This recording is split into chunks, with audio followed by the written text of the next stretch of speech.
चलिए आज हम लोग केमिस्ट्री का जो थर्ड चैप्टर है एटम एंड मॉलिक्यूल्स मतलब परमाणु और अणु इनके बारे में समझेंगे कि आखिर ये परमाणु क्या होता है और अणु क्या होता है, मतलब एटम्स क्या होते हैं और मॉलिक्यूल्स क्या होते हैं, इनके बारे में हम लोग समझने की कोशिश करेंगे।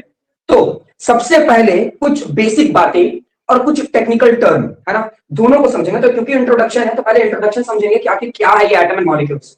तो चलते हैं थोड़ा पुराने समय पर यानी बहुत पुराने समय पर एक महाऋषि थे जिनका नाम था कनद।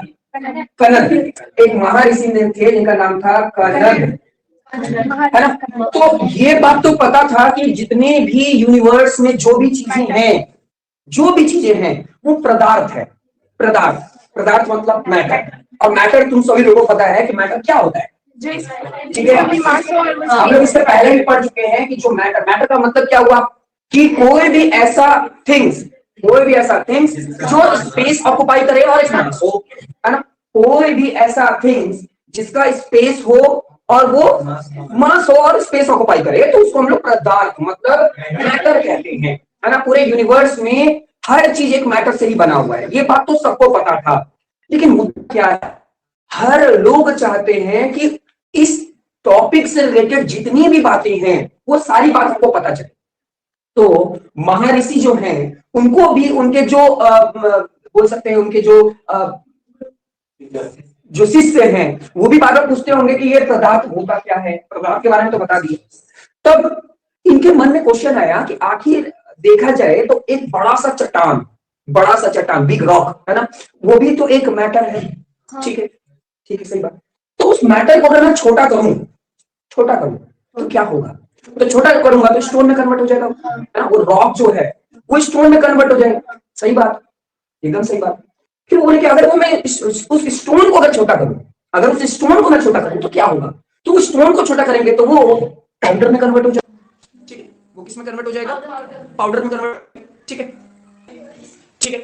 तो वो जो पाउडर को लेकिन पाउडर का भी छोटा करें तो क्या होगा, पाउडर का भी छोटा करें मतलब छोटा से छोटा कण निकालें तो क्या होगा। तो अल्टीमेटली जो कनद थे वो इस कंक्लूजन पे आए कि जो सबसे छोटा पार्ट होगा, जो उस पाउडर का जो सबसे छोटा पार्ट होगा उसको हम लोग कहेंगे पदार्थ। उसको क्या कहेंगे, पदार्थ। ठीक है, अब ये पदार्थ मतलब मैटर ही है, लेकिन मैटर ही पदार्थ है तो आखिर वो छोटे कण को क्या बोले, क्योंकि वो तो छोटे कण से बड़ा होगा। तब बोले कि नहीं, तब वो जो सबसे छोटे पार्टिकल्स होंगे, सबसे छोटे पार्टिकल्स यानी उससे अब हम उसको छोटा नहीं कर पा रहे हैं, अब उसको हम लोग छोटा नहीं कर पा रहे हैं, अब वो अब और छोटा नहीं हो सकता। तब उसको बोले कि हम लोग उसको बोलेंगे परमाणु। क्या बोलेंगे, परमाणु। ठीक है, परमाणु बोल तो दिए, नाम रखा गया कि जो सबसे स्मॉलेस्ट पार्टिकल होगा किसी भी मैटर का जो सबसे स्मॉलेस्ट पार्टिकल होगा उसको क्या बोलेंगे, परमाणु कहेंगे। ठीक, बात चल रहा था, सही तरीके से चल रहा था। जो उस समय के जो दूसरे जगह के भी कुछ साइंटिस्ट लोगों ने क्या किया, जो डेमोक्रेटिक थे, है ना, तो उन्होंने क्या किया, इसी छोटे पार्टिकल का नाम क्या रख दिया, एटम। इसका क्या नाम रख दिया, एटम।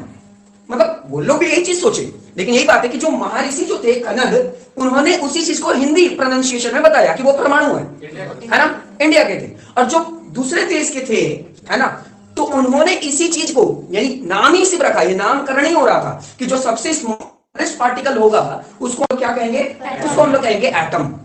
ठीक है, बात समझ में आ रहा है ना, कि जो सबसे छोटा पार्टिकल होगा किसी मैटर का जो सबसे छोटा पार्टिकल होगा जो उसके और छोटा ना हो सके, है ना, उससे छोटा और नहीं हो सकेगा, तो उसको हम लोग क्या कहेंगे, परमाणु कहेंगे यानी एटम कहेंगे। बात समझ में आ रहा है ना। अब यहां पर और मुद्दा ये उठा कि उस समय ये पूछा गया क्या इस एटम से भी छोटी कोई दुनिया होगी, तो ये बताना उस समय बहुत इम्पॉसिबल जैसा है ना। उस समय इम्पॉसिबल था, ये माना गया कि जो किसी भी मैटर का जो सबसे स्मॉलेस्ट यूनिट होगा उसको हम लोग क्या कहेंगे, परमाणु कहेंगे या फिर एटम कहेंगे। एटम किसी भी एलिमेंट का या मैटर का बोल सकते हैं सबसे स्मॉलेस्ट पार्टिकल होता है। ठीक है, ये उस समय हम लोगों को पता चल गया। लेकिन क्या हुआ ये कि कुछ और भी बड़े बड़े लोग आए। ठीक है, कुछ और भी बड़े बड़े लोग आए जो इस एटम्स को और अच्छी तरीके से समझे, है ना। बेसिक अगर बात किया जाए तो इसमें 3 लोगों का आना बहुत इंपॉर्टेंट है और तुम लोग अच्छे से समझ में आ जाएगा। एक जो थे उनका नाम था लैवोइजियर, एंटोनी, है ना, लैवोइजियर, ठीक है। एक ये थे और इसके साथ एक जोसेफ प्रॉस्ट भी है ना, जोसेफ प्रॉस्ट। और इन दोनों को मिला करके, इन दोनों की बात मिला करके बहुत अच्छी बात बताई कौन? जॉन डाल्टन ने, है ना। लेकिन ये सब कब आए? ये सब तब आए जब कन्नड़ आ गए थे, है ना। कन्नड़ ने अपनी बात बता दिया इंडिया में, है ना। और विदेश में वो जो डेमोक्रेटिक थे, डेमोक्रेट जो थे, है ना, और भी उनका कुछ नाम था, मेरे नाम भूल रहा हूं मैं, ठीक है। तो वो लोगों ने एटम, बस नाम को इंग्लिश फॉर्म में बताया, क्योंकि एटम का मतलब ही क्या हो गया? एकदम छोटा पार्ट, है ना। परमाणु का मतलब ही होता है सबसे छोटा पार्ट किसी भी इकाई का, है ना। मैटर का जो सबसे छोटा पार्ट था वो क्या था? पदार्थ। जो पदार्थ है उसका सबसे छोटा पार्ट क्या हुआ? परमाणु, मतलब एटम, है ना। अब इससे छोटा नहीं किया जा सकता था उस समय, यही हम लोग को बताता है उस समय। ध्यान देना, अभी और भी लोग आएंगे, है ना, चैप्टर 5 में। चैप्टर 5 या चैप्टर 4 में हम जो स्ट्रक्चर ऑफ एटम पढ़ेंगे तो उसमें हम लोग थॉमसन के बारे में पढ़ेंगे, है ना, उसमें रुदरफोर्ड के बारे में पढ़ेंगे, उसमें नील बोर के बारे में पढ़ेंगे। तो ये और भी इसके बारे में डीप बताएंगे। अभी फिलहाल कैसे समझो, वो लोग ये बोले कि एटम सबसे लास्ट पार्ट होता है किसी भी सब्सटेंस का। बात समझ में आ रहा है ना? ठीक है। अब तुम लोग को बेसिकली इसमें ना 4 टर्म आता है जो कि तुम लोग को समझना बहुत जरूरी है। मैं लिख देता हूं, उसके बाद समझाता हूं। तो देखिए, इस चैप्टर को पढ़ने से पहले हम लोग के दिमाग में ये 4 जो चीज है, ये 4 टॉपिक जो है, ये हम लोग को समझना बहुत जरूरी है। क्या है वो? Element, compound, atom and molecule. ठीक है, इस चीज को समझना आपके लिए बहुत जरूरी है। अब पहले हम लोग ये देखेंगे कि ये एटम और कंपाउंड होता क्या है। बात अलग है, सेकंड चैप्टर में हम लोग ये पढ़ेंगे कि एटम और कंपाउंड दोनों ही प्योर सब्सटेंस होता है। एलिमेंट और कंपाउंड दोनों के दोनों क्या होते हैं? प्योर सब्सटेंस होते हैं। ये बात हम लोग जानते हैं, है ना। तो हम लोग प्योर सब्सटेंस के बारे में बात करेंगे कि एलिमेंट क्या होता है और कंपाउंड क्या होता है। तो नॉर्मल भाषा से समझो कि एलिमेंट का मतलब क्या हुआ। एलिमेंट का मतलब ऐसा एलिमेंट, यानी ऐसा कोई पदार्थ, मेरी बात को ध्यान से समझना, ऐसा कोई पदार्थ जिसमें सिर्फ एक ही तरह के एटम्स हो, सिर्फ एक ही तरह के। एग्जाम्पल के तौर पर जो सबसे ज्यादा एग्जाम्पल लिया जाता है वो क्या है? जो आयरन है, कील है, ठीक है। अगर इस कील को देखो तो ऑब्वियस सी बात है, ये कील क्या है? एक मैटर है। ये बात तो फैक्ट है कि ये मैटर है। अब इस मैटर को तोड़ेंगे तो ये छोटा छोटा भाग में बटेगा, लेकिन एक समय ऐसा आएगा कि और इसको छोटा नहीं किया जा सकता। एक समय ऐसा आएगा केमिकली या फिजिकली कि अब ये और छोटा नहीं हो पाएगा। तो जब हम लोग बहुत छोटा पार्ट कर देंगे, बहुत छोटा पार्ट, तो हम लोग बोल सकते हैं कि उसका केस क्या पहुंच गया? हम लोग एटम के पास पहुंच गए, है ना। तो अगर इसके एटम को देखेंगे, मान लो मैं इसको थोड़ा जूम करके बड़ा कर दूं, है ना, बड़ा कर दूं, तो अगर मैं इसके छोटे छोटे पार्ट को देखूंगा तो इसके हर एक पार्ट, जो हर एक पार्टिकल जो इससे बना हुआ है, अगर हर एक पार्टिकल को देखूंगा तो वो सारे के सारे पार्टिकल जो है ना, वो आयरन के एटम से बने होंगे, आयरन के एटम से मिलकर के बने होंगे। तो अगर कोई ऐसा मटेरियल जिसके अंदर सिर्फ और सिर्फ एक ही तरह के एटम्स प्रेजेंट हो, एक ही तरह के एटम प्रेजेंट हो, तो उसको हम लोग एलिमेंट कहते हैं। क्या कहते हैं? एलिमेंट। बात समझ में आया? मतलब कोई भी पदार्थ है, अगर उस पदार्थ में सिर्फ एक ही तरह का एटम मिल रहा है, सिर्फ एक ही तरह का और दूसरे तरह का नहीं, तो हम लोग उसको क्या बोलेंगे? उसको हम लोग बोलेंगे एलिमेंट। अब अगर मैं कंपाउंड की बात करूं तो जैसे एग्जांपल लेते हैं जो जनरली लिया जाता है वाटर का, ठीक है, ये वाटर। तो वाटर के भी बहुत छोटे छोटे पार्टिकल्स होंगे, छोटे छोटे पार्टिकल्स, ये सब छोटे छोटे पार्टिकल्स। तो हर एक पार्टिकल को देखा गया तो उसमें क्या है? H2O। इसके भी पार्टिकल को देखा गया तो H2O, इसके भी पार्टिकल को देखा गया तो H2O। मतलब हर एक पार्टिकल H2O पार्टिकल से बना हुआ, मतलब कि इसमें दो तरह के एलिमेंट आ रहे हैं, क्योंकि हाइड्रोजन खुद में एक क्या है? एलिमेंट है, और ऑक्सीजन खुद में क्या है? एलिमेंट है। तो यहाँ पर 2 एलिमेंट मिला ना, तो 2 एलिमेंट होंगे तो ऑब्वियस सी बात है कि इसके अंदर हाइड्रोजन के ही एटम्स होंगे और इसमें ऑक्सीजन के ही एटम्स होंगे। तो यहाँ पर 2 तरह के एटम्स मिलने लगे ना, 2 तरह के एटम्स मिलने लगे, तो हम लोग बोलेंगे कि ये क्या है? ये है मॉलिक्यूल। ये क्या है? मॉलिक्यूल। मतलब इसके अंदर जो एटम्स प्रेजेंट होगा, क्योंकि 2 अलग अलग तरह के एटम एक नहीं है, तो हम लोग इसको क्या बोलेंगे? इसको बोलेंगे मॉलिक्यूल। और इस ये मॉलिक्यूल किसका बना? कंपाउंड का। एक बात याद रखना, एलिमेंट में क्या रहते हैं? एटम्स रहते हैं, और वो भी सेम, है ना। और कंपाउंड में हमेशा क्या रहते हैं? मॉलिक्यूल्स। हमेशा क्या रहते हैं? मॉलिक्यूल्स। अच्छा, अब एक और नॉर्मल चीज समझने के लिए कि जो एटम एंड मॉलिक्यूल्स होता है ना, atom and molecule sorry atom and compound जो होता है उसको हम लोग अल्फाबेट से समझते हैं, अल्फाबेट से, ठीक है। और जो एटम एंड मॉलिक्यूल्स होता है ना उसको हम लोग नंबर से समझते हैं, ठीक है। उसको हम लोग किस चीज से समझेंगे? नंबर से। अब मेरी बात को ध्यान से समझना। अब मान लो कि मेरे पास कोई भी सब्सटेंस है, ये कोई भी सब्सटेंस है, ठीक है, ये कोई भी सब्सटेंस है, ठीक है। अगर मैं यहां पर बोल रहा हूं कि ये CaO है, CaO है ना, तो अगर ये CaO है तो हम अल्फाबेट की बात कर रहे हैं कि नंबर की बात कर रहे हैं? अल्फाबेट की बात कर रहे हैं, ठीक है। मान लो कि एक और कंपाउंड है, सॉरी एक और मटेरियल है, ठीक है, एक और मटेरियल है जिसका नाम है मान लो Ca, ठीक है, Ca। अब देखो ये भी एक मटेरियल है, ये भी एक मटेरियल है, दोनों मटेरियल मतलब दोनों पदार्थ है। अच्छा इसमें भी बताओ हम अल्फाबेट की बात कर रहे हैं या नंबर की बात कर रहे हैं? अल्फाबेट की बात कर रहे हैं। अच्छा इसमें बताओ कि हम अल्फाबेट की बात कर रहे हैं या नंबर की बात कर रहे हैं? अल्फाबेट की बात कर रहे हैं। मतलब अगर इन दोनों का नाम बताना होगा तो हम उसका एटम और मॉलिक्यूल तो नहीं बताएंगे, एटम और मॉलिक्यूल तो नहीं बताएंगे, हम क्या बताएंगे? एलिमेंट या फिर यही बताएंगे। चलिए तो देखिए यहां पर आपके पास दो पदार्थ मतलब दो मैटर है, ठीक है, मैटर की बात हो रही है, यहां पर अल्फाबेट की बात हो रही है, यहां भी अल्फाबेट की बात हो रही है। तो अगर अल्फाबेट की बात हो रही है तो ऑब्वियस सी बात है कि आप एटम और मॉलिक्यूल के पास तो जाओगे ही नहीं, आप एलिमेंट और कंपाउंड के पास जाओगे, ठीक है। एलिमेंट का मतलब क्या हुआ? सिर्फ एक ही तरह की, सिर्फ एक, है ना। अब एक में कुछ बच्चे सोचते हैं कि सर यहाँ पर तो दो अल्फाबेट है, तो ध्यान देना दो अल्फाबेट है, इसका मतलब ध्यान देना अल्फाबेट गिनना है कैपिटल लेटर से, सिर्फ कैपिटल लेटर। अल्फाबेट गिनना भी है ना तो कितना कैपिटल लेटर वाला है अल्फाबेट वो देखो, इसमें कैपिटल लेटर कितना है? एक, यानी एक ही है ना, ऐसे देखना है आपको, कैपिटल लेटर देखना होता है, ठीक है। तो ये जो भी मेरे पास मटेरियल है, ये जो भी मेरे पास मटेरियल है, तुम बताओ ये एलिमेंट है या कंपाउंड? एलिमेंट है, लेकिन यहां पर तो Ca मतलब दो, हाँ, बात समझ में आ रहा है?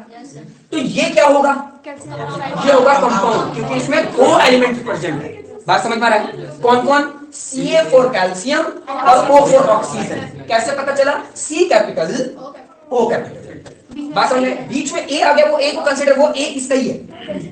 मेरी बात समझ में आ रही है? बात समझ में आ गया? तो अगर कभी भी बात हो एटम एंड मॉलिक्यूल्स में एलिमेंट और कंपाउंड, तो आपको सिर्फ अल्फाबेट देखना है। अगर एक अल्फाबेट है यानी एलिमेंट्स की बात हो रही है, और एक से ज्यादा अगर कंबाइन है, एक से ज्यादा अगर कंबाइन है तब उसको हम लोग क्या बोलेंगे? अच्छा एक और बात भी हो सकता है, शायद कुछ बच्चों को मिस्टेक हो जाए, बताओ एलिमेंट, एलिमेंट्स या कंपाउंड? ये दोनों को अगर बोला जाए तो ये एलिमेंट है, कंपाउंड है या एलिमेंट्स है? Sir elements. इसको हम लोग क्या बोलेंगे? इसको हम लोग बोलेंगे एलिमेंट्स। ध्यान देना दोनों अलग अलग है ना, इसलिए एलिमेंट्स, और ये दोनों जुड़े हुए हैं ना, इसलिए ये क्या हो जाएंगे? बात समझ में आई है कि? देखो बारीकी समझना बहुत जरूरी है। बारीकी मतलब डीप इसी को बोलते हैं। हाँ बिल्कुल, अगर मैग्नीशियम ऑक्साइड होता तो हम लोग इसको, ये O कैपिटल हम लिखना चाहते हैं, ठीक है, तो हम इसको बोलते हैं ये कंपाउंड। अब ये देखो ये O कैपिटल है, तुम बताओ ये कंपाउंड है या एलिमेंट है? कंपाउंड है, तुम बताओ जी, बताना अभी, ठीक है, तुम बताना। मैं लिखा हूं AlCl2, वैसे होता 3 है, ठीक है, Al2Cl3, बताओ एलिमेंट है कंपाउंड? कंपाउंड है। अब मेरे को ऐसा लगता है कि सभी को पता हो गया कि एलिमेंट क्या होता है और कंपाउंड क्या होता है ना? सबको पता चल गया, ठीक है। तो आप एलिमेंट और कंपाउंड के बारे में समझ लिए। अब हम लोग एटम एंड मॉलिक्यूल के बारे में समझेंगे। देखो जिस तरीके से हम लोग एलिमेंट और एलिमेंट समझे, उसी तरीके से हम लोग एटम और एटम समझेंगे, और उसके बाद मॉलिक्यूल। बात समझ में आया? देखो ध्यान देना,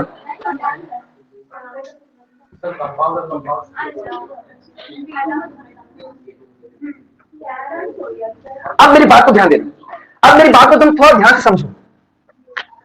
हम लोग ये जानते हैं कि एलिमेंट और एटम बहुत ही क्लोजली रिलेट करते हैं, और कंपाउंड और मॉलिक्यूल्स क्लोजली रिलेट करते हैं। हम लोग ये जानते हैं कि जब कंपाउंड का मतलब क्या होगा, दो अल्फाबेट्स आएंगे मतलब दो एलिमेंट्स होंगे और दोनों कंबाइन होंगे। और एलिमेंट का मतलब क्या होगा कि एक ही होगा, और एलिमेंट्स का मतलब क्या होगा, एक एक वर्ड से अलग अलग जगह पर होगा। ठीक है, अब हम लोग जब भी एटम्स और मॉलिक्यूल्स की बात करेंगे तो नंबर्स की बात करेंगे, नंबर्स की बात करेंगे। अब एक बात को ध्यान समझना, यहां पर एलिमेंट है, ये तो सबको पता है। कौन सा एलिमेंट है? कैल्शियम एलिमेंट है। ये जो एलिमेंट है इसका नाम है कैल्शियम। लेकिन इसके पास एटम कितने हैं? ध्यान देना, मैं क्या वर्ड यूज किया? एटम। एटम मतलब एटम, ठीक है। और ये जो है ये एक एलिमेंट है। कौन सा एलिमेंट है ये आयरन का एलिमेंट है। लेकिन इसमें कितने एटम्स हैं? एटम्स। अब तुम लोग का डाउट क्लियर हो रहा है ना? अब कुछ बच्चे बोलेंगे सर यहां भी दो, यहां भी दो, तो अब यहां पर क्यों नहीं बोल रहे एटम्स? लेकिन ध्यान देना दोनों का अलग अलग है ना, कंपाउंड है तो हम लोग बोलेंगे ये जो है ये है मॉलिक्यूल्स। मॉलिक्यूल्स किसके मॉलिक्यूल्स? कैल्शियम ऑक्साइड के मॉलिक्यूल्स। बोलो समझ में आ रहा है? चलो और एग्जांपल देखो, मेरी बात को समझो। अगर मैं बोलूं C6, C6, पहले मुझे बताओ एलिमेंट है कि कंपाउंड? एलिमेंट, ठीक है। इस एलिमेंट के पास कितने एटम्स हैं? सही बोला ना, 6 एटम्स हैं। बात समझ में आया? अगर मैं बोलता हूं CH4, पहले तो मुझे ये बताओ कि ये एलिमेंट है कि कंपाउंड? कंपाउंड। इसके पास एटम्स है, एटम है या मॉलिक्यूल्स है? एज ए होल बात करेंगे तो मॉलिक्यूल्स ही बोलेंगे। लेकिन अगर कोई प्रिसाइज होकर पूछे, प्रिसाइज होकर कि इस मीथेन में जो कार्बन एलिमेंट है उसके पास कितने एटम है, तब आप बोलोगे 1। कोई प्रिसाइज होकर बोले कि इस एमोनिया में हाइड्रोजन के पास कितने एटम्स हैं, तो बोलोगे 4। बोलो समझ में आया कि नहीं? डाउट क्लियर हुआ कि नहीं? सबको समझ में आ रहा है? ठीक है, तो सबीना बताएगी। सबीना, तो हमको ये बताओ कि CO, ठीक है, ये एटम्स है या मॉलिक्यूल? हाँ, मॉलिक्यूल्स है, क्योंकि इसके पास भी एक एटम होगा, इसके पास भी एक एटम होगा। मैं क्या बोला? इसके पास एक एटम होगा, इसके पास एक एटम होगा, लेकिन मिल करके ये क्या होंगे? मॉलिक्यूल्स। बात समझ में आया? मॉलिक्यूल्स क्या होता है, एटम क्या होता है, एलिमेंट क्या होता है, कंपाउंड क्या होता है, क्लियर है? 1 मिनट का टाइम दे रहा हूं, पढ़िए।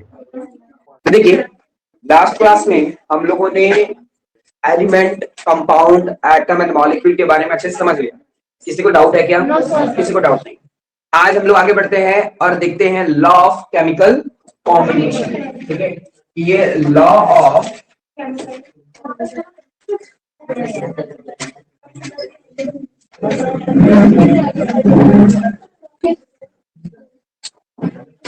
लॉ ऑफ केमिकल कॉम्बिनेशन क्या है? ध्यान दो, बहुत सारे साइंटिस्ट ने अपना अपना लॉ दिया, लेकिन कुछ लोगों का लॉ हम लोग बहुत ज्यादा यूज करते हैं। तो जो सबसे पहला लॉ जिनका हम लोग यूज करते हैं, जिनका नाम है एंटोनी लैवोसियर, है ना, कल भी इसके बारे में बताया था कि जो साइंटिस्ट है ना, जिनका नाम था एंटोनी लैवोसियर, उन्होंने एक बहुत ही इंपॉर्टेंट लॉ दिया। देखा जाए तो हम लोग को लॉ ऑफ केमिकल कॉम्बिनेशन में 5 तरह के लॉ होते हैं, लेकिन पढ़ना सिर्फ 2 ही है हम लोग। ठीक है, और हायर क्लास में जाएंगे तो और जो रेस्ट 3 बच गए उनको हम लोग पढ़ेंगे। तो जो पहला लॉ आता है केमिकल कॉम्बिनेशन में, वो आता है law of conservation. Law of conservation of mass. और ये law of conservation of mass देने वाले कौन थे? एंटोनी लैवोसियर। अब इन्होंने क्या बोला? इन्होंने बहुत इंपॉर्टेंट बात बोला। इन्होंने इंपॉर्टेंट बात ये बोला कि अगर कभी भी कोई केमिकल रिएक्शन होता है, यानी केमिकल कॉम्बिनेशन होता है, तो उनका जो मास होगा, किसका? केमिकल्स का। केमिकल्स मतलब वो एलिमेंट्स या फिर वो कंपाउंड। तो अगर केमिकल कंपाउंड्स आपस में रिएक्ट करेंगे, है ना, और रिएक्ट करने के बाद जो भी प्रोडक्ट बनेगा, उनका मास, रिएक्टेंट का मास, दोनों का मास सेम होगा, इक्वल होगा, है ना। मास ना ही क्रिएट किया जाएगा और ना ही डिस्ट्रॉय हो पाएगा। मतलब पहले जितना था बाद में भी उतना ही होगा। इस चीज को समझो। इसमें यहां पर ये बात बताया गया कि जो रिएक्टेंट होता है, रिएक्टेंट जो होगा वो इक्वल होगा प्रोडक्ट से। अब इसका मतलब क्या है? कि मान लो कि हमारे पास दो रिएक्टेंट है। अब ये रिएक्टेंट के मतलब क्या हो गया, मेरे पास दो एलिमेंट्स हो सकते हैं, दो कंपाउंड हो सकते हैं, ठीक है, एलिमेंट भी हो सकते हैं और कंपाउंड भी हो सकते हैं। तो जब दो एलिमेंट आपस में रिएक्ट करके एक कंपाउंड बनाएंगे या फिर दो एलिमेंट मिलकर के दो कंपाउंड बना देंगे, इस तरीके से कुछ भी होता है, अगर रिएक्टेंट होता है तो यहां पर उनका जितना भी मास होगा, जितना भी मास है ना, यहां पर जितना भी मास ऑफ रिएक्टेंट होगा, ठीक है, रिएक्टेंट होगा, वो इक्वल होगा मास ऑफ प्रोडक्ट से, है ना। एग्जांपल से समझो, जैसे मान लो कि मेरे पास रिएक्टेंट क्या है, एक है कार्बन, एक है ऑक्सीजन, ठीक है, एक है कार्बन, एक है ऑक्सीजन, ठीक है। ये दोनों के दोनों क्या है, एलिमेंट है, ये सब जानते हैं। ये भी एक एलिमेंट है, ये भी एक एलिमेंट है, दोनों एलिमेंट है, ठीक है। अगर मैं इसको रिएक्ट करूं तो ये लोग मिल करके बन जाते हैं कार्बन डाइऑक्साइड, ठीक है, क्या बन जाते हैं, कार्बन डाइऑक्साइड। और अगर जब हम लोग कार्बन को ऑक्सीजन के साथ, ऑक्सीजन गैस, ऑक्सीजन एटम नहीं, ठीक है, गैस की बात होगी तो 2 लग जाएगा, एटम की बात होगी तो 1 लग जाएगा, बात समझ में। तो जब कार्बन को ऑक्सीजन गैस के साथ रिएक्ट करेंगे, यानी इस एलिमेंट को इस एलिमेंट के साथ रिएक्ट करेंगे, तो अब एक प्रोडक्ट बनेगा और उस प्रोडक्ट को हम लोग क्या बोलेंगे, कार्बन डाइऑक्साइड, जो कि ये क्या होगा, कंपाउंड होगा, है ना। तो हम लोग क्या समझ पाए कि ये क्या है, ये एक एलिमेंट है ना, ये भी क्या है, एलिमेंट है, और एलिमेंट एलिमेंट मिलकर के क्या बना दिए, कंपाउंड बना। किसी को इसमें डाउट है क्या, कंपाउंड, ठीक है, कोई डाउट नहीं है। अब यहाँ पर मास की बात आ रही है, तो अभी फिलहाल के लिए आप सबको याद नहीं होगा, लेकिन बोला हम जल्द से याद कर दें। तो कार्बन का जो मास होता है वो होता है 50 ग्राम, ठीक है, प्लस ग्राम की जगह यानी AMU है, ठीक है, हाँ। और ऑक्सीजन का जो होता है वो होता है 16 into 2 32 ग्राम, ठीक है। अगर इन दोनों को ऐड करें तो जो कार्बन डाइऑक्साइड होगा वो ऑटोमेटिक क्या होगा, 44 ग्राम का।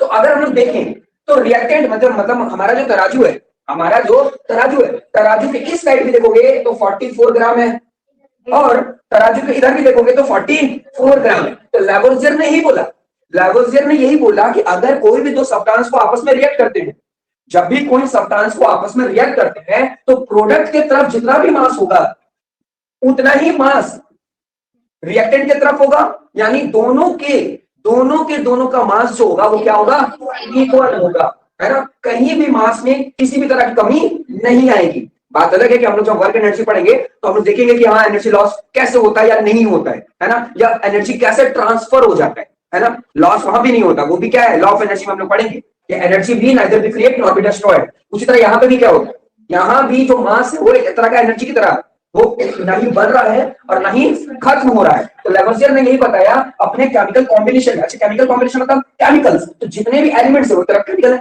क्या है, केमिकल्स है। और जब केमिकल कंबाइन हो रहे हैं, केमिकल जुड़ रहे हैं, है ना, तो क्या हो रहा है, तो केमिकल जुड़ रहे हैं तो कोई विशेष चीज नहीं हो रहा है। केमिकल में जो एलिमेंट्स पहले अपना जितना भी ग्राम लेके रखे थे, जितना भी मास लेके रखे थे, जुड़ने के बाद वो दोनों का मास जुड़ गया, है ना, एड अप हो गया।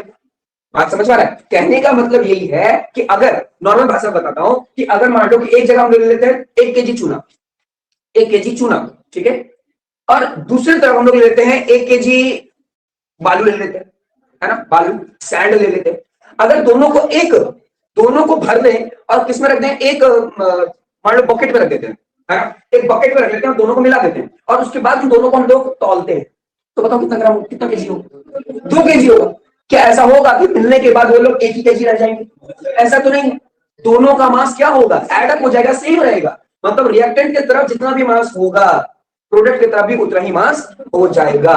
बात समझ में आ रहा है। तो जितने भी रिएक्शंस होते हैं, जितने भी केमिकल रिएक्शंस होते हैं, मास ऑफ रिएक्टेंट जो होता है वो हमेशा इक्वल होता है मास ऑफ प्रोडक्ट। ये बहुत ही इंपॉर्टेंट लॉ था एंटोनी लैवोसियर के द्वारा, और ये हम लोग पढ़ते हैं। बात समझ में आ रहा है ना, जल्दी से पढ़ लीजिए, जो डाउट है पूछिए। सेकंड तो देखिए, अब हम लोग दूसरे लॉ को देखेंगे।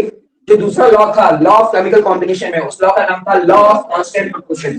तो लॉ ऑफ कांस्टेंट प्रोपोर्शन जो था वो जोसेफ प्राउस्ट ने दिया था, ठीक है। तो जोसेफ प्राउस्ट जो थे, तो उन्होंने ये बताया लॉ ऑफ कांस्टेंट प्रोपोर्शन में क्या बताया, उन्होंने ये बताया कि कभी भी कोई केमिकल कॉम्बिनेशन होता है, कभी भी केमिकल कॉम्बिनेशन होगा, यानी केमिकल्स अगर आपस में जुड़ेंगे, केमिकल कॉम्बिनेशन, केमिकल मतलब जो केमिकल्स है यानी जितने भी एलिमेंट्स हैं, अगर वो लोग कंबाइन होंगे, अगर आपस में जुड़ेंगे किसी फिक्स्ड प्रोपोर्शन पर, किसी फिक्स्ड प्रोपोर्शन पे। अगर कांस्टेंट नहीं पता तो कांस्टेंट का मतलब होता है फिक्स्ड प्रोपोर्शन, मतलब इस कोई भी प्रोपोर्शन ना ही आगे जा सकता है ना ही कम हो सकता है। अब कहने का मतलब क्या है कि अगर हम लोग ये जानते हैं कि वाटर बनने के लिए, मेरी बात को ध्यान से समझना, वाटर को बनने के लिए हम लोग को दो एलिमेंट की जरूरत पड़ती है ना, दो एलिमेंट मतलब हाइड्रोजन और ऑक्सीजन, ये दो चीज की जरूरत पड़ती है तब जाकर वाटर बनता है। लेकिन ऐसे नहीं है कि कोई भी हाइड्रोजन आकर किसी भी ऑक्सीजन से आकर जुड़ जाए तो बन जाएगा, नहीं, प्रोपोर्शन इनका फिक्स होना चाहिए।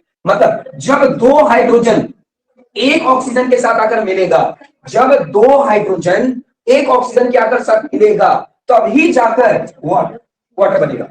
बात समझ में आया? जब वाटर के मॉलिक्यूल, ठीक है, वाटर के मॉलिक्यूल जब कब बनेंगे, जब ऑक्सीजन का एटम के साथ हाइड्रोजन के एटम, ठीक है, हाइड्रोजन के एटम आपस में जुड़ जाएंगे तब जाकर वाटर का फॉर्मेशन होगा, है ना। अब यहां पर मुद्दा होता है कि सर अगर मैं यहां पर 3 हाइड्रोजन और 2 ऑक्सीजन दे दूं तो वाटर नहीं बनेगा, है ना। सर अगर ऐसा करूं कि 1 हाइड्रोजन और 3 ऑक्सीजन दे दूं तो कभी नहीं बनेगा। यानी हर चीज का बनने का एक क्या है, प्रोपोर्शन है, फिक्स्ड पाथ है। अगर तुम और दूसरा चीज मिला दोगे तो वो कोई दूसरा चीज बन जाएगा जो कि क्या पता डिफाइंड है भी या नहीं है, कोई जरूरी नहीं है कि वो एक चीज बनेगा। अब हम लोग ये जानते हैं कि हाइड्रोजन 2 ऑक्सीजन 1 तो वाटर ही बना, लेकिन अगर हाइड्रोजन 1 ऑक्सीजन 2 कर देंगे तो उसको वाटर नहीं, हो सकता है कि उसका कुछ और दूसरा केमिकल प्रॉपर्टी होगा, कुछ नया चीज होगा, जब वो कभी कंबाइन ही नहीं हो पाएंगे।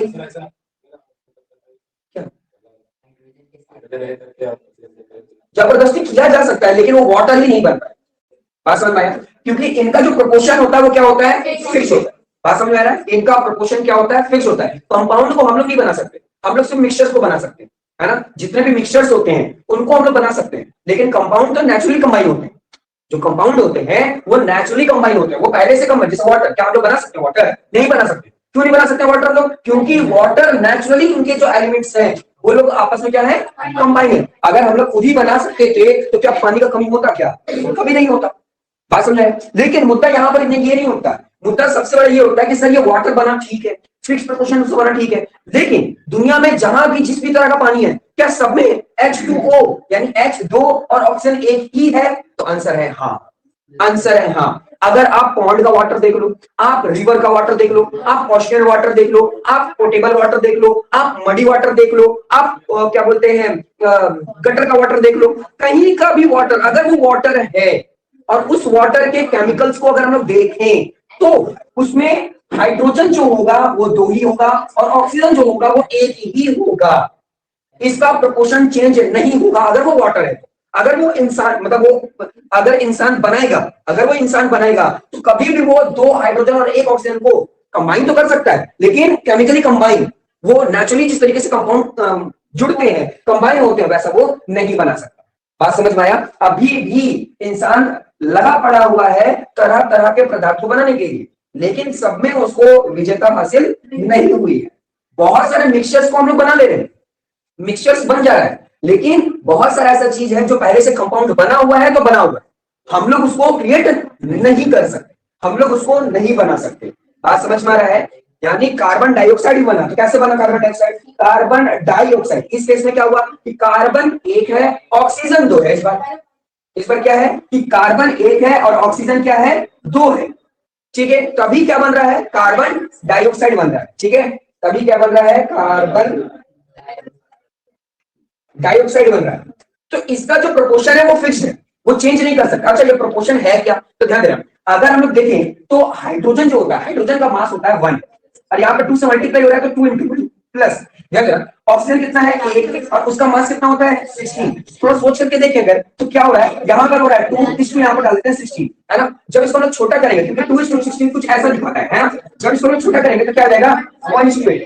मतलब इससे ये पता चल रहा है कि पानी बनाने के लिए ये जो हाइड्रोजन और ऑक्सीजन का जो रेशियो है, जो अनुपात है वो क्या है 1:8, है ना। इन दोनों का अनुपात क्या है 1:8। अगर हम कार्बन डाइऑक्साइड वैसे बना नहीं सकते, लेकिन फिर भी अगर कहीं का भी कार्बन डाइऑक्साइड जाकर देख लो, कहीं भी जहां भी वो कार्बन डाइऑक्साइड प्रेजेंट है, तो देखो कार्बन कितना है 1 कार्बन है और कार्बन का मास कितना होता है 12, ठीक है। और ऑक्सीजन कितना है 2 है और यहाँ पर कितना हो जाएगा उसका मास 16। तो इन दोनों को इंटू कर देंगे तो कितना जाएगा 12 और इन दोनों को कर देंगे तो 32। अगर मैं इन दोनों को 12 और 32 को छोटा करूं, है ना, तो ये कितना बार हो जाएगा 6, और ये हो जाएगा 18, ये हो जाएगा 3, ये हो जाएगा 9, ये हो जाएगा 1, 32।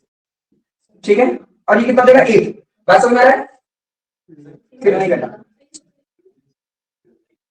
यहां तक कट गया था ये, है ना, ये कटा था 16 दूनी 32। ठीक है, फिर अब देखो ये कटेगा 3 बार में और ये 1, यानी इनका रेशियो हमेशा क्या रहेगा 3:8।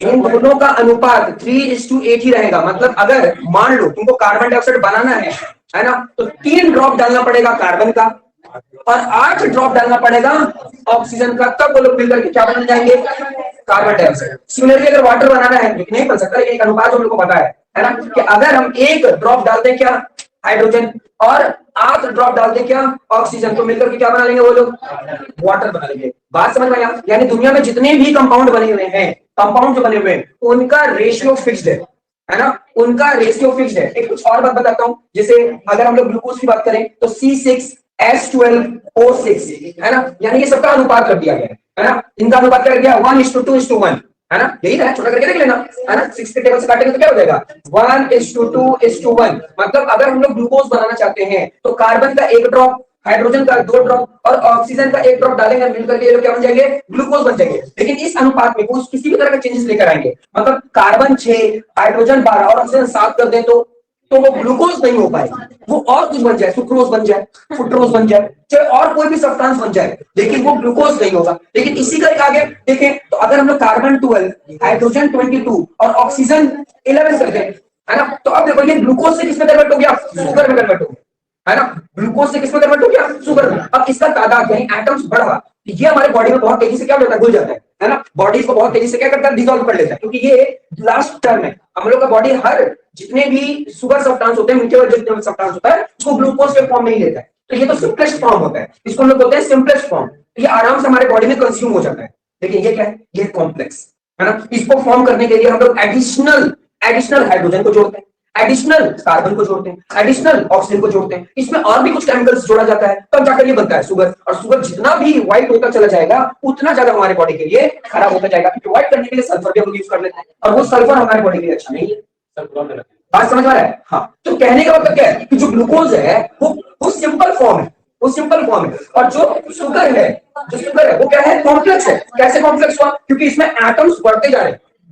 तो देखो एटम्स बढ़ने के कारण इसका स्वाद और इसका स्वाद, दोनों का स्वाद अलग होगा, दोनों का स्वाद अलग होगा, दोनों का जो भारीपन होगा वो भी अलग होगा। कहने का मतलब क्या है कि अगर 1 ग्राम तुम ग्लूकोज ले लो, 1 ग्राम, है ना, और 1 ग्राम तुम चीनी ले लो, और दोनों को वैसे एक बार में तो एक ही चीज में होगा, अगर उसको एक बार करके देखोगे तो तुम ऑब्जर्व करोगे कि ये बहुत तेजी से आपके बॉडी में घुस गया, टंग में जाकर पूरी तरह से वो डिसॉल्व हो गया, पता ही नहीं चला। लेकिन ये फिर आपको कुछ समय के लिए आपको जीभ को चलाना पड़ेगा, वो रखा हुआ रहेगा, लेकिन आप थोड़ा सा उसको चलाओगे तब जाकर ये मेल्ट होगा, और तब आपके बॉडी में वो कंज्यूम होगा। बात समझ पा रहे हैं? तो कहने का मतलब क्या है कि एटम्स अगर चेंज होंगे तो कंपाउंड एक नया बन जाए, वही कंपाउंड नहीं रहने वाला। बात समझ में आया? एलिमेंट जैसे चेंज होगा एक नया कंपाउंड फॉर्म हो जाएगा, क्योंकि जितने भी दुनिया में कंपाउंड है उनका जो रेशियो है वो फिक्स्ड है। ये बात जोसेफ प्रॉस्ट ने कहा था, और ये बात बहुत इंपॉर्टेंट था, इसलिए उनकी बात को लॉ मान लिया गया, और ये लॉ किसके अंदर आ गया, केमिकल कॉम्बिनेशन। और भी लॉज हैं, लेकिन हम लोग को ये सिर्फ ये दोनों लॉ के बारे में पढ़ना है। जल्दी से पढ़ लीजिए, कोई डाउट है तुरंत पूछिए। तो देखिए, हम लोग पिछले क्लास में जो लॉ ऑफ केमिकल कॉम्बिनेशन था, उसका इंपॉर्टेंट जो 2 लॉ है उसको हम लोग समझे। एक जो लॉ था वो लैवोसियर के द्वारा मिला गया था, जिसका नाम क्या था, law of conservation of mass. और दूसरा हम लोगों को जो मिला था वो मिला था जोसेफ प्रॉस्ट से, जो कि था लॉ ऑफ कांस्टेंट प्रोपोर्शन। पता चल गया। और भी बहुत सारे साइंटिस्ट ने अपना अपना लॉ दिया, जो कि आपको 11th क्लास में पढ़ने को मिलेगा। लेकिन इसके बाद केमिस्ट्री में समझ लो कि बहुत ही बड़े साइंटिस्ट आए केमिस्ट्री में, है ना, इनका थोड़ा ज्यादा परफॉर्मेंस था केमिस्ट्री में, बोला जाता है। वैसे बहुत सारे केमिस्ट्री में साइंटिस्ट हैं, आगे पढ़ोगे तुम लोग, स्ट्रक्चर ऑफ एटम में भी पढ़ोगे, लेकिन इतना समझ लो कि इनका योगदान कुछ ज्यादा ही था, जिनका नाम था जॉन डाल्टन। अब वो क्या रहता, या होता क्या है, होता ये है कि जितने भी साइंटिस्ट हैं, क्या कोई पर्टिकुलर जगह जाते हैं, बैठते हैं, उसके बाद खोज करते हैं क्या? सब तो अपने अपने घर में करते हैं, और अपने अपने घर में खोज करने के बाद सभी लोग अपनी अपनी बातें बताते हैं। लेकिन जो जॉन डाल्टन थे, उन्होंने क्या किया, उन्होंने ये सोचा कि आगे आने वाली पीढ़ी को ये बात कैसे समझ में आएगा। क्यों ना हम ये जितनी भी बातें अभी तक हम लोग को पता चली है, जितनी भी बातें अभी तक हम लोग को पता चली है, उसको एक जगह संजो दिया जाए, एक जगह ले आया जाए, एक जगह बता दिया जाए, ताकि आगे आने वाले बच्चों को, आगे आने वाली पीढ़ियों को केमिस्ट्री मिस्ट्री ना लगे, इजी हो जाए उनके लिए। तो इस बात को और क्लियर करने के लिए जॉन डाल्टन जो थे वो बहुत ज्यादा योगदान दिए। वो जितने भी साइंटिस्ट इसके पहले अपनी अपनी बातें बोले, उन सारी बातों को एक जगह पिरो दिए। पिरो का मतलब होता है, देखो कि एक होता है मोती, एक होता है धागा और एक होता है माला, ठीक है, ये तीन चीज होता है। तो क्या करते हैं जो मोतीकार होते हैं, वो लोग क्या करते हैं, मोती और धागा को पिरो कर माला बना देते हैं। लोग मोती नहीं खरीदते, लोग धागा नहीं खरीदते, लेकिन लोग माला जरूर खरीदते। बात समझ में आया? यही बात उनको पता चला, या वही बात वो सोचे। वो ये सोचे कि लोग कितनी बार लवर्जियर की बातें सिर्फ समझेंगे, या कितने लोग प्रोस्ट के बारे में समझेंगे, या कितने लोग कन्नड़ के बारे में समझेंगे, क्यों ना उन सबकी बातों को एक जगह लाकर परोस दिया जाए। एक और एग्जांपल दे दें, अगर तुम लोग कोई खाने के लिए बोला जाए, है ना, खाने के लिए बोला जाए, तो तुम लोग मान लो समोसा कहीं और खा रहे हो, है ना, चटनी कहीं और से लेकर आ रहे हो, है ना, या फिर पानी कहीं और से पी रहे हो, या फिर डोसा कहीं और से खा रहे हो, चटनी कहीं और से ले रहे हो, तो बहुत ही अजीब सा लगेगा आपको। लेकिन अगर किसी रेस्टोरेंट में वो सारा चीज एक ही प्लेट में लाकर दे दिया जाए, तो वो आपके लिए ज्यादा अच्छा रहेगा, अलग अलग जगह भटकने से, है ना। या फिर बहुत सारे लोग क्या होते हैं जो शादी का सामान खरीदते हैं, कोशिश से करते हैं कि ऐसा दुकान चली जाए जहां पर मेरे को चप्पल जूता से लेकर कपड़ा से लेकर मुकुट, जो भी चीज उनको चाहिए वो वहीं पर मिल जाए, वही चीज मिल जाए। बात समझ में आ रहा है? जो भी चीज चाहिए उनको एक ही जगह मिल जाए। लेकिन बहुत सारे लोगों को घूमना भी पसंद है, अब ये नहीं बोल सकता, है ना, किसी को क्या पसंद है मैं नहीं बता सकता, लेकिन बात समझ में आया ना। तो जॉन डाल्टन ने क्या किया, उन्होंने लॉ नहीं दिया, उन्होंने पोस्टुलेट्स दिया। अब ये पोस्टुलेट क्या होता है?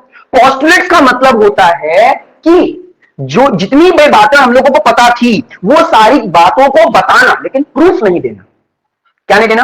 प्रूफ नहीं देना। उनके पास प्रूफ नहीं था, प्रूफ नहीं था, लेकिन वो बात सत्य थी, क्योंकि जितने भी साइंटिस्ट इसके पहले या पुराने जमाने पे होते थे वो बातें तो बता देते थे, लेकिन उसको सिद्ध, उसको प्रूफ नहीं कर पाते थे। तो बात अलग है कि उस समय लोग तो उनको पागल समझते थे, लेकिन वही पागल आगे जाकर पूजे जाते थे। पास से पागल और पास से पूजना, वही पूजा जाता था और वही होता था और वही हो भी रहा है कि पहले के जितने भी साइंटिस्ट थे वो इतनी सारी बातें बता दिए थे, लेकिन उनके पास कोई प्रूफ नहीं होता था। तो प्रूफ नहीं होता था, इसलिए उनकी बातों को पोस्टुलेट्स कहते थे। बात समझ में आया? तो बहुत सारे बड़े बड़े साइंटिस्ट थे जिन्होंने अपना अपना पोस्टुलेट्स दिया। तुम लोग मैथ में एक चैप्टर था, चैप्टर 5 यूक्लिड ज्योमेट्री, है ना, यूक्लिड बहुत बड़े मैथमेटिशियन, उन्होंने पोस्टुलेट्स दिया था, उन्होंने भी एक्सॉम्स दिया था। तुम लोग शायद पढ़े हो, नहीं पढ़े मेरे को नहीं पता, लेकिन कोई बात नहीं, तुम लोग पढ़े ही होंगे। बात समझ में? तो डाल्टन ने कुछ पोस्टुलेट्स दिया, है ना, डाल्टन ने कुछ पोस्टुलेट्स दिया और उनका पोस्टुलेट क्या था वो हम लोग समझेंगे एक एक करके, ठीक है। तो चलो स्टार्ट करते हैं। तो डाल्टन कब आए? जब लॉज दे दिया गया था, ठीक है। उसके बाद इन्होंने क्या किया, वो सारी बातों को पिरोया एक जगह और हम लोगों को समझाया कि आखिर ये जो केमिस्ट्री में एटम जो है वो है क्या। क्योंकि जैसे ही एटम की बात आई थी, जितने भी साइंटिस्ट थे उनमें होड़ा होड़ी होने लग गया था, मतलब कंपटीशन, एक कंपटीशन आ गया था कि एटम को कौन समझाएगा, एटम को कौन अच्छे तरीके से बताएगा, और लोग जानना भी चाहते थे। तो लोग हमेशा कोई भी चीज नया होता है ना, तो वो चीज कैसे हुआ, क्यों हुआ, कैसे काम करता है। जैसे तुम लोग के घर में कोई नया चीज आ गया, मान लो कोई भी नया चीज आ गया, है ना, तो बाद में जाके उसको बटन ऑन करेंगे, ऑफ करेंगे, ये कैसे हो रहा है, वो कैसे हो रहा है, ऐसा करते करते नीचे गिरा जाए, तोड़ दिया, फिर निकल गया, ऐसा भी होता है। तो कहने का मतलब क्या है, सभी लोग भले वो उनके अंडर का चीज है या नहीं है, लेकिन उनको छूना है, उसको पता करना है। उसी तरह जब एटम की खोज हुई, लोगों ने एटम के बारे में बताया, तो हद से ज्यादा जिनको नहीं समझ में आ रहा उनको भी समझना है क्या है ये चीज। जैसे इंडिया में सबसे ज्यादा देखना क्या होता है, कहीं एक्सीडेंट हो गया तो उनका मैटर नहीं है, लेकिन फिर भी जाकर क्या हुआ था, कैसे हुआ था, कहां हुआ था, क्या क्या हुआ था, सारा जब तक सबसे पूछे, रास्ता भर पूछेगा जब तक उसको समझ में नहीं आ जाता। तो ये चीज है और होनी भी चाहिए, मैं नहीं बोलता कि ये नहीं होनी चाहिए, लेकिन पढ़ाई में तो ज्यादा ही होनी चाहिए, है ना, इस चीज को। यानी हर छोटी बात आपको नहीं समझ में आई तो आपको पूछनी चाहिए। बात समझ आया? तो जॉन डाल्टन ने क्या किया, वो सारी बातें जब जितना उनके समय तक पता थी वो सारी बातों को एज ए पोस्टुलेट हम लोग को समझाया, ठीक है। तो सबसे पहला पोस्टुलेट उनका क्या था, उनका सबसे पहला पोस्टुलेट था कि all matter is made up of very tiny particle called atom. मतलब उन्होंने ये बोला कि हम लोग ये जानते कि पूरे यूनिवर्स जो है वो किससे बना हुआ है, वो बना हुआ मैटर से, ये हम लोग को पता था, लेकिन किसी को ये नहीं पता कि मैटर क्या चीज से बना हुआ। तब आगे पता चला कि जो मैटर है वो खुद बना है क्या चीज से, छोटे छोटे, टाइनी का मतलब होता है छोटे छोटे पार्टिकल, जिसको हम लोग एटम कहते हैं। जैसे आप ये जानते हो कि घर किससे बना भाई, तो घर बना ब्रिक से, ईंटा से, लेकिन ईंटा क्या चीज से बना, ईंटा बना वो मिट्टी से, सॉइल से, और वो जो सॉइल है वो क्या चीज से बना, तो वो मैटर जो है उसमें भी करोड़ों क्या है एटम्स है। जैसे हम लोग ये जानते हैं कि हमारा बॉडी जो है, हम लोग जो ऑर्गेनिज्म है, हम लोग क्या चीज से बने, हम लोग सेल से बने, ये पढ़े, लेकिन सेल क्या चीज से बना है, सेल खुद बना है एटम से। बात समझ में आया? तो उन्होंने ये बोला कि दुनिया में जितने भी मैटर है, जितने भी मैटर है, तो यूनिवर्स में सारे मैटर ही तो है, सारे मैटर, तो वो सारे मैटर में क्या है, मिलियंस ट्रिलियंस ऑफ एटम्स। यानी हर मैटर, कोई भी अगर चीज मैटर है, जो कि आप लोग फर्स्ट चैप्टर सेकंड चैप्टर में पढ़े हो, जो भी चीज मैटर है उस मैटर में आपको क्या मिलेगा, एटम। इसका मतलब हम लोग मैटर क्या है कि नहीं है, तो यानी हम लोग में एटम होगा कि नहीं होगा। जब हम लोग में सेल करोड़ों है तो एटम सोच लो और कितना ज्यादा होगा। बात समझ में आया? जिसको सोचा भी नहीं जा सकता, बहुत ज्यादा है।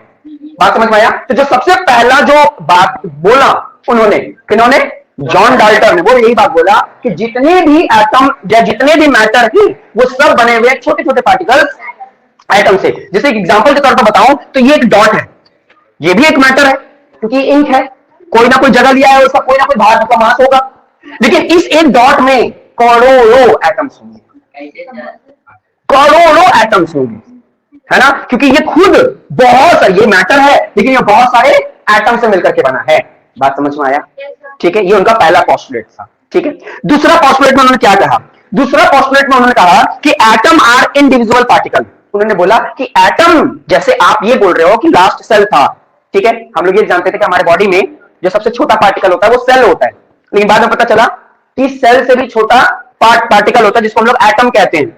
फिर किन्होंने पूछ लिया डाल्टन से, क्या इससे भी छोटा होता है क्या, तो डाल्टन बोला नहीं, इससे छोटा नहीं हो सकता। अब क्योंकि उनके पास तो कोई प्रूफ नहीं था, अब बोल तो दिए कि एटम और डिवाइड नहीं हो सकता, लेकिन इनकी बात बाद में जाकर गलत साबित हो गई। उस समय नहीं हो पाई, क्यों, क्योंकि उस समय हम लोग के पास इतना इक्विपमेंट था ही नहीं, इतनी टेक्नोलॉजी थी ही नहीं, इतने और भी साइंटिस्ट आए नहीं थे। अभी जे थॉमसन का आना बाकी था, अभी रुदरफोर्ड का आना बाकी था, अभी नील बोर का आना बाकी था, अभी चार्विक का आना बाकी था, अभी बहुत लोगों का आना बाकी था, लेकिन उनसे पहले ही आए थे, तो इसलिए इन्होंने बोल दिया क्या कि इसके आगे और डिवाइड नहीं हो सकता। क्या डिवाइड नहीं हो सकता, एटम्स। हम लोग ये जान गए कि जितने भी मैटर होते हैं, जितने भी मैटर होते हैं वो सारे के सारे क्या चीज से बने हुए हैं, एटम से बने हुए, है ना। तो लोगों ने पूछा कि क्या एटम भी किसी चीज से बना है, तो उस समय डाल्टन ने बोला कि एटम किसी चीज से नहीं बना, वो एटम लास्ट है ना। इसलिए उन्होंने बोला कि एटम इनडिविजिबल। इनडिविजिबल का मतलब डिवाइड ना हो सकना, और डिवाइड नहीं हो सकना मतलब तोड़ते जाओगे तो एक समय ऐसा आएगा कि कोई मटेरियल अब नहीं टूटा, तो हम कहां पहुंच गए, उसके एटम तक पहुंच गए। मेरी बात समझ में आ रही कि नहीं आ रही, है ना। यानी जो एटम है और फर्दर डिवाइड नहीं हो सकता, ऐसी बात जॉन डाल्टन ने कहा था, लेकिन यह बात बाद में जाकर गलत साबित हो गई, क्योंकि एटम खुद 3 सब एटॉमिक पार्टिकल से मिलकर के बना है। 3 सब एटॉमिक पार्टिकल, ये हम लोग नेक्स्ट चैप्टर में पढ़ेंगे, है ना, कि जो एटम है ना वो सब एटॉमिक पार्टिकल से बना है, जो कि क्या है, इलेक्ट्रॉन, प्रोटॉन और न्यूट्रॉन। नहीं कोई चार्ज नहीं, वो हम लोग पढ़ेंगे चैप्टर 5 में, है ना। न्यूट्रॉन का मतलब ये न्यूट्रल, है ना, और ये दोनों किसमें रहते हैं, ये दोनों होते हैं न्यूक्लियस में, ठीक है, ये दोनों, ठीक है, और ये इर्द गिर्द न्यूक्लियस के इर्द गिर्द क्या होगा, घूमते रहेगा। अभी मैं बताऊंगा, टेंशन नहीं लेना। तो 2 बात हम लोग समझे, 2 बात। पहला पोस्टुलेट हम लोग उन्होंने ये देखा, देखो पोस्टुलेट का मतलब मैं बार बार बताया, प्रूफ नहीं था, लेकिन ये बात था, सिद्ध था। तो पहला बात एकदम सही बात हो गया, क्या कि जितने भी मैटर है वो क्या चीज से बने हुए हैं, एटम से बने। दूसरी बात, उस समय प्रूफ नहीं हुआ था, इसलिए उनकी बात उस समय तक सही थी, क्या कि एटम इनडिविजिबल है। बात समझ, फर्दर डिवाइड नहीं हो सकते। बोलो क्या बोल रहे हो, एटम नहीं, एटम को नहीं देखा जा सकता। अगर पावरफुल इलेक्ट्रॉन माइक्रोस्कोप को भी ले आओगे तो एटम्स को नहीं देखा, उसके प्रेजेंस को महसूस किया जा सकता है, ठीक है, लेकिन आप एटम को एकदम अच्छी तरीके से नहीं देख पाओगे।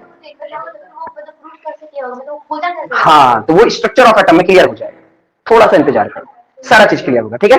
चलिए नेक्स्ट देखिए, नेक्स्ट डाल्टन ने क्या बोला, नेक्स्ट बात बोला डाल्टन ने कि atoms of the given element are identical in mass and the chemical property. हाँ, इन्होंने ये बात बताया कि अगर मेरे पास कोई मैटर है ना, अगर कोई मैटर है और इस मैटर को हम लोग मान लो, इस मैटर जो हमारे पास है वो एक एलिमेंट है, तो मैं तुम लोग को बोला था ना कि जो एलिमेंट होते हैं उसमें सेम टाइप के क्या होते हैं, एटम्स होते हैं, है ना। तो यानी इसमें अगर सेम टाइप के ऑफ एटम्स प्रेजेंट है ना, तो अगर इसमें जो जितने भी एटम्स होंगे वो सब के सब क्या होंगे, आइडेंटिकल। आइडेंटिकल मतलब क्या, कि ये जैसा होगा एकदम हूबहू, दूसरा भी वैसे हो, मतलब सबके सब जुड़े हुए, किसमें, चेहरे में भी और मास में भी, बात समझ में आया, साइज में भी और शेप में भी, हर तरीके से, केमिकल प्रॉपर्टी में भी। मतलब कि अगर ये पहला वाला अगर आयरन है और ये ऑक्सीजन के साथ जिस तरीके से रिएक्ट करता है, कि ये भी आयरन ही है और ये भी ऑक्सीजन के साथ वैसे ही रिएक्ट करेगा। बात समझ में आया, ये बात इन्होंने बताया, जॉन डाल्टन ने। हाँ, प्रूफ नहीं था, लेकिन बात तो बाद में सही होगा ना, इन्होंने बोल तो दिया। अभी तक कोई इस बात को गलत साबित नहीं कर पाया, कोई नहीं कर पाया, क्योंकि अब बात सही है, हम लोग को पता चल गया बाद में कि हाँ एकदम सही बात बोले हम लोग। तभी तो उनकी गलती, एक ही गलती हुई, सारी बात तो गलती नहीं हुई ना।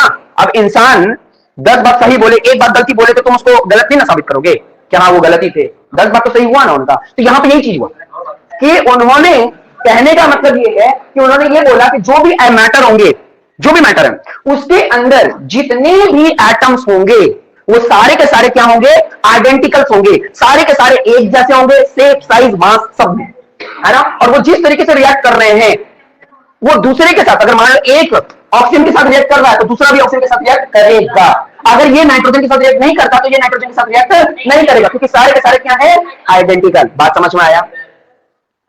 चलिए फोर्थ पॉइंट देखते हैं, ठीक है।